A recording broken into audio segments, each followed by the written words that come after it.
വീട്ടുകാർ കുശിനി കൊട്ടിയടച്ച് കാർഷിക വൃത്തിക്കായി കൂര ഇറങ്ങിയതും നാദരഹിത ഭവനത്തിൽ തനിച്ചായി മാർജാര പൈതൽ. ഏകാന്തതയിൽ വിഷാദം പടരുന്ന പടിയിൽ മാർജാര മിഴിയിൽ മറഞ്ഞ് മാനവ മാതാവ് താൻ തനിച്ചായിരിക്കുന്നെന്ന തിരിച്ചറിവിൽ തുടിച്ച ഹൃദയ താളത്തിനൊപ്പം തേങ്ങി തിണ്ണയിറങ്ങി മാർജാര പൈതൽ വെണ്ടൻ.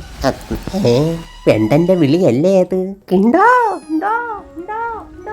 തണ്ടൻ വിളിക്കുന്നുവല്ലോ.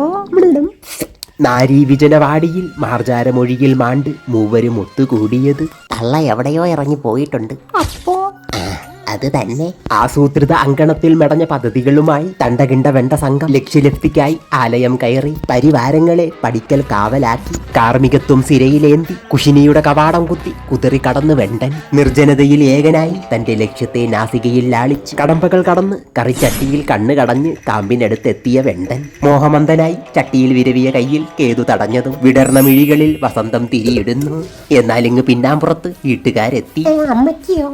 വേണ്ട വേണ്ട, അയ്യോ. തന്റെ പരിശ്രമ ഫലത്തെ ഉപേക്ഷിക്കാതെ ചട്ടി ചോർത്തി ചാടിയതും കടവാതിൽ കടന്ന് കറുപ്പായി മാമൻ എത്തിയതും യാദർച്ഛികം. ഇന്നാ മാമ തിന്നോ? നല്ല ഗുരുത്വമുള്ള കുട്ടി.